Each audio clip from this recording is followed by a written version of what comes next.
Le XXIe siècle est le contraire du XXe siècle. XXe siècle, on fait de grands progrès techniques, on va chercher des ressources énergétiques aux quatre coins du monde, on trouve des gisements avec des coûts de production très faibles, et donc on est dans l'idée que finalement l'énergie va être de moins en moins chère, et donc dans les différents métiers, y compris dans le bâtiment, on n'est pas très attentif à économiser l'énergie, puisqu'en fait on se dit demain ça va être encore moins cher. Qu'il s'agisse des consommations énergétiques ou des émissions de gaz à effet de serre qui contribuent au réchauffement climatique, le secteur du bâtiment, alors logement plus tertiaire, l'ensemble du secteur du bâtiment contribue pour 45% à peu près, notamment pour les émissions de gaz à effet de serre.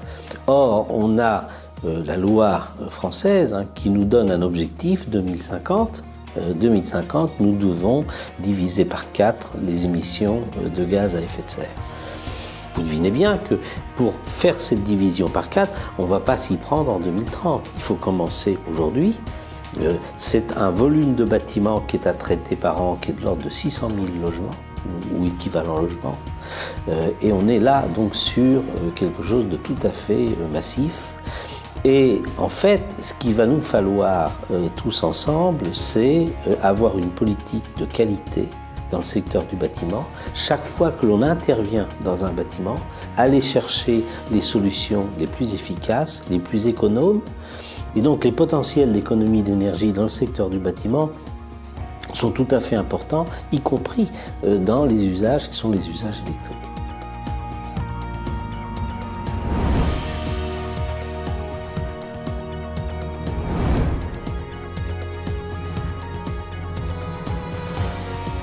Alors vous avez 3 enjeux. La construction neuve. On doit construire à partir de 2012 des bâtiments qui sont des bâtiments basse consommation avec donc des standards de qualité du secteur du bâtiment qui sont tout à fait considérables. Ensuite, le deuxième chantier qu'on peut avoir, c'est des réhabilitations légères. Eh bien, faire en sorte que les matériels et la manière de procéder qu'on va faire lors de ces petites réhabilitations utilisent là aussi les meilleures techniques. Et puis alors, le gros chantier, c'est les réhabilitations lourdes. Il va falloir dans ce siècle reprendre encore l'ensemble du patrimoine bâti. Donc il faut que la réhabilitation s'aligne au niveau de la qualité des matériaux, des procédés, des équipements, s'aligne sur les standards du neuf, avec bien évidemment, encore une fois, du travail à façon qui est à prendre en compte.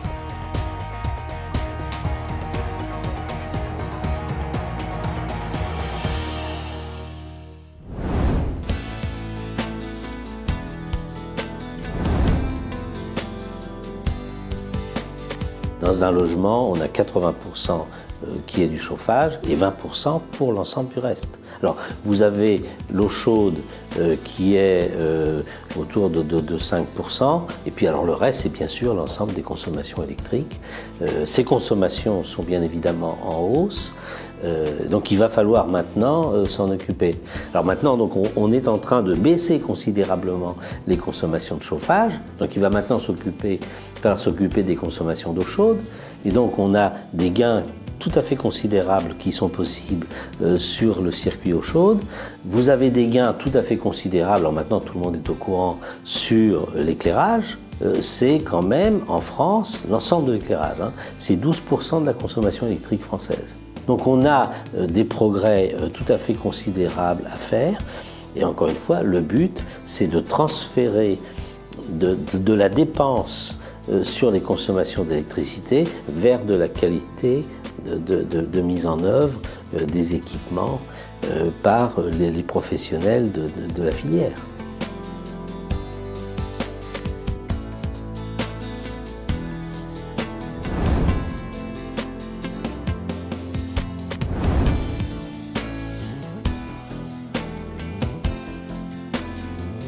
« 2012, réglementation thermique, bâtiment basse consommation ».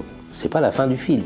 Il y a la phase d'après du film sur cette superbe idée que, en moyenne, un logement compte tenu du fait qu'on va être très économe dans les consommations d'énergie, alors je dirais toute énergie, tous usages, que les besoins de ce bâtiment, finalement, peuvent être assurés par l'énergie que ce bâtiment va pouvoir tirer de son environnement.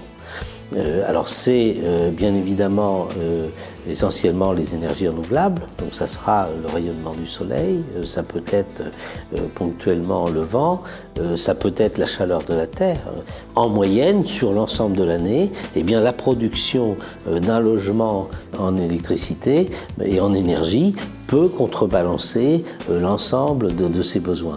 Eh bien, vous voyez qu'on est aujourd'hui capable de faire une promesse aux jeunes générations: vous aurez une vie domestique tout à fait satisfaisante, sans utiliser de combustibles fossiles, sans émettre de gaz à effet de serre, à travers la qualité qu'on est capable d'avoir dans le secteur du bâtiment maintenant au niveau de la conception et de la vie ensuite du bâtiment à travers les réhabilitations.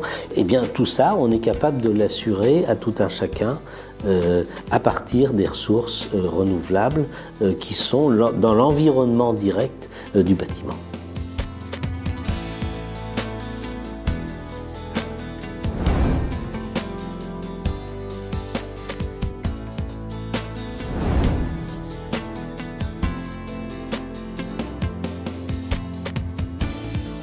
Vous savez que sur Terre, on sera 9 milliards d'habitants, tous veulent bien vivre.